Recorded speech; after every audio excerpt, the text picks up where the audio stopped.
Guys, welcome back to my YouTube channel. So ngayon, punta tayo sa bike shop.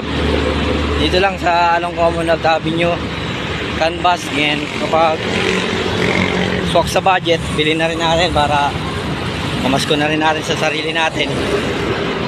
Iba rin kasi yung may sarili kang service. So tara guys, samahan niyo ako.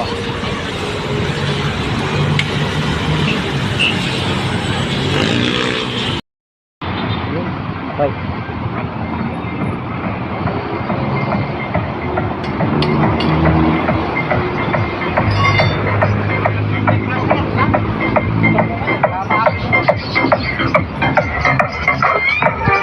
Mas magkano bike? Magkano ba yung bike? Magkano ba yung ano mo?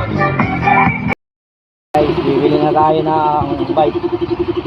Yung setup na ni Kuya.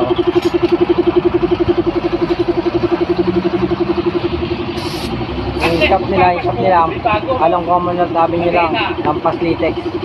Tapat ng Pure Gold.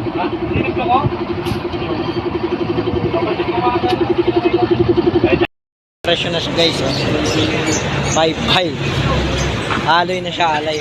Yung ano nila guys, shop nila. Tapat lang ng Pure Gold. So yun, may mga nagpapa-repair din. So yun, pag gusto niyo yung eto kasi kaya nakamura kasi may tama ng konti, parang eto. Pero sa sticker to eh. Sticker kaya sobrang mura, sa 5K plus lang. Pero pag gusto niyo, kung ayaw niyo ng may walang tama, na 7.5. Ayan, dito na tayo guys.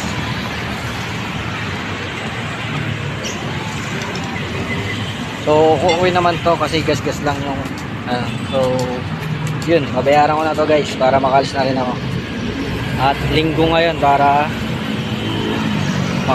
makapamalengke pa. Nag-test drive na tayo etong hapon, so dapat uwi na tayo. Kaso nga lang, medyo lumakas ang ulan kaya nabinyagan agad. So, unang test drive, umulan agad. So, yun. Inabot na tayo ng gabi, di bale, pauwi na rin naman.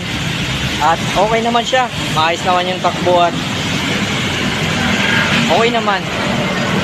So kailangan ko lang siguro bumili ng ilaw, i-upgrade to, tapos yung sa likod lagayan. So pansamantala, ito lang muna guys. So hanggang dito na lang ang ating vlog. Kung nagustuhan nyo ang ating video sa pagbili ng mountain bike, hanggang dito lang. WLS po tayo. Watch, like, share, and subscribe. Bye guys!